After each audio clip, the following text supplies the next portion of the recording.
I can go right back to my history of, I guess my life has been farming, but it started out because my aunt and uncle brought me up on their farm, all the goodness of their heart. And my uncle signed a $2,000 note for me back when I was 18 years old.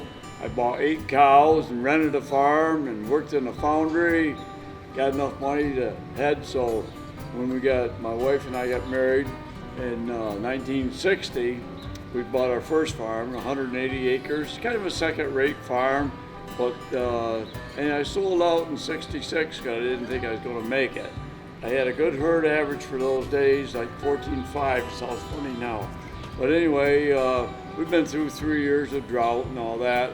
But I said to my wife, we went back into farming, and I never did sell the farm and a few heifers. And when I went back into farming, I said, you know, we're going to have a better farm, a good farm, or we're going to have to get out. So I started looking. We're from up in Washington County. Land was real tight. Farms were up there, a lot of family farms. And my cousin came out here, sold IBA products, and I rode with him one day and met Mr. Barstead that owned this farm. And he said, well, if there's any couple guys you know that want to farm it, I want to get out. He was getting older, and I couldn't think of anybody that I wanted to go in with. So anyway, I talked to him, and it took us 2 years. We finally figured a deal out, bought the Bear Farm. I brought 52 cows with me. This was in May of 1969. And I bought a herd out in Flat Creek there of 40 cows. And I started out, and we're in a stanchion barn, the old barn, and it was starting to go bad, the stalls and everything, and we decided to switch it over to free stalls. And I had a contractor come in, and we switched it over and put in a milking parlor, and we put in a Bowmatic system, which we had a dealer right at the other end of town. And then that kind of gave out, and we had automatic takeoffs. And so we ended up switching over to a Westphalia system because we had a dealer just over the hill here in Glen. And by then the old guy had passed away. And then we decided Pete was in college, he's going to come back to the farm. Decided, well, we got to expand. We're milking about 240 cows. And to do it, we couldn't do any more where we were sitting, so we decided to come on across the road. Built a new freestyle setup for 400 cows at the time, and used the old facilities for young stock. We put a double 12 milking parlor in, and a 6,000 gallon tank, and we brought one of the old tanks, 2,000 gallon tank over, which we didn't use too often. They pick us up every day. We're close to the milk hauler, but things have changed a little bit now. So we're using both tanks. Anyway, long story short is through myself and being willing to expand, build a whole new setup. I know people said, what's an old fool like you spending that kind of money? Well, we only spent $1.2 million, and but I like to see progress. It had been progress from 8 cows to now 500, which I'm not owner anymore. I stuck Pete with it, and now they get even with him for all the bad things he done as a kid. Counting program to account for nutrients, you count everything. So we count the feed that we buy, we count the feed that we make, we count the milk that we produce and how many nutrients leave the farm in the form of milk, and how many nutrients leave the farm in the form of beef, as in call dairy cows. So the whole program looks at a complete balance for the farm. Now, my name's Keenan Gridley. I'm the dairy cattle nutritionist here at Creek Acres Farm. And one of my main responsibilities is putting together the different diets, or rations as we call them, for each different class of animals here on the farm. Obviously, we've got the milk cows, and we've got animals that are pregnant, the dry cows, and we've got little baby calves and everywhere in between. So each one of those animals has their own distinct diet to meet the particular needs of that animal, whether it be to grow a baby, to grow up to full mature size, or to make milk. One of the things I do when I'm here on the farm is sample what the farm produces. So the two main commodities the farm produces are ensiled hay crops, or grass or alfalfa crops, like the one behind me, and corn silage, so ensiled corn. What I'll do is I'll take a sample of each of those crops and send it off to a commercial lab where I can get a nutrient analysis performed. Those nutrients, you probably sound familiar to you. Things like protein, fiber, carbohydrates, fat, minerals.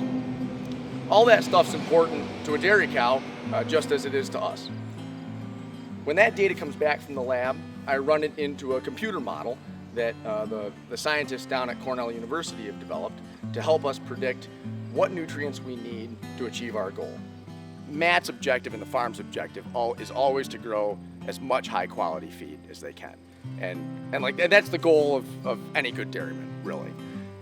But at the end of the day, they're always gonna need to supplement something.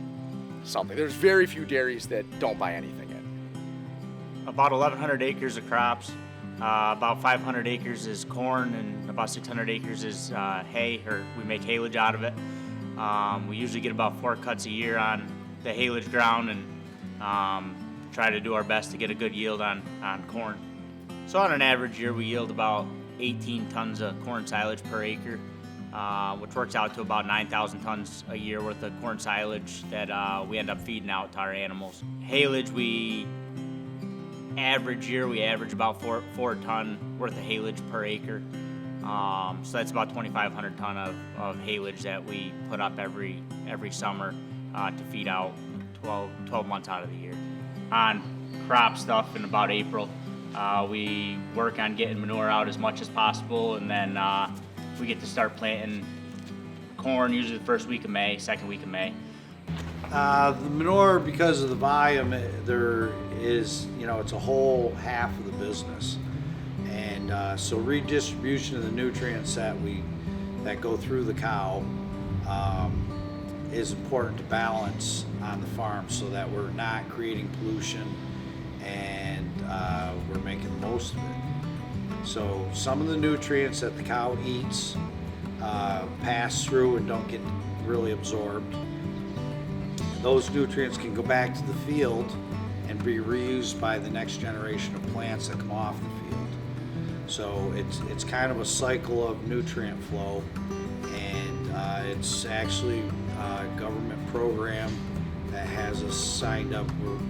We're considered a CAFO, which is confined animal feeding operation, for the number of animals we have on the area that we have. So we have a permit that we have to follow some regulations to evenly put nutrient out into the field. Hopefully it leads to a better environment. Farmers are the number one stewards of the environment and often not given credit, but most of the farms just actually really take really good care of their properties and maintain soil nutrient for good production. So my grandfather and father always had a saying that they would say, and it was, if you take care of the cows, they'll take care of you. And I've used that as my main driving force for the last 6 years that I've been back here.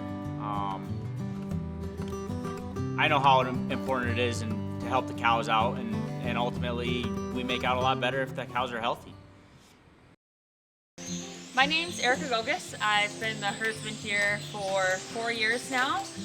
I like to think that my job is petting the cows and naming them, but in a much more real sense, it's knowing the animals, catching them on deviations from milk production, catching lame cows, diagnosing sick animals, reproductive management, and essentially being the liaison between the cows and Matt. When there's a problem with the cows, we try to catch it as quickly as possible and bring in our experts like Mary Lou and Keenan and Ed to help solve those problems in a timely manner. I'm Dr. Mary Lou Broadwell, and I am the veterinarian for Creek Acres Farm. I've been their veterinarian for nearly 30 years, and my main job here is to work with the herds people to make sure that the cows stay healthy. And this entails many different aspects. Number one is I do a weekly herd health to work on the reproduction on the herd and help the cows get pregnant and diagnose pregnancies. I've designed the protocols for the care and treatment of the sick animals and the vaccination protocols and programs to prevent the illnesses of the cows. I work very closely with Erica and Kathleen when issues arise. I consult with them to make sure that the cows are treated in the best possible and timely manner. I should say I'm an accredited veterinarian, and I'm a New York State cattle health insurance herd planner. So this enables me to work on state programs such as NICE-CHAP, that's what that stands for. And that's a program that Creek Acres has been a part of for over 20 years. And the program mostly works on best management practices to prevent illness in dairy cows, diseases in dairy cows. And lastly, I'm also available 24/7 for emergencies as they arise. So every Tuesday is pedicure day for the girls. Ed Szymanski is our hoof trimmer, and we focus primarily on routine trimming. We try to get every cow on the trim table at least 2 times in her lactation. We also focus on the lame cows, the girls with a sore foot. We try to get them on the trim table as quickly as possible so Ed can take a look, because ultimately when the cows can move around freely, pain-free, and get to the feed and get to the parlor, it makes things move a lot smoother here at the farm.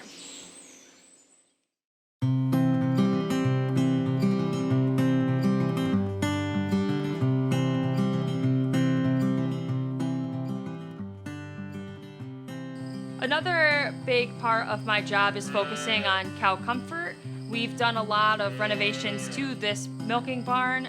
We use sprinklers over the feed bunks to make sure cows are cool in the summer, as well as adding additional fans. We've widened the stalls for the milk cows so they can get up easier.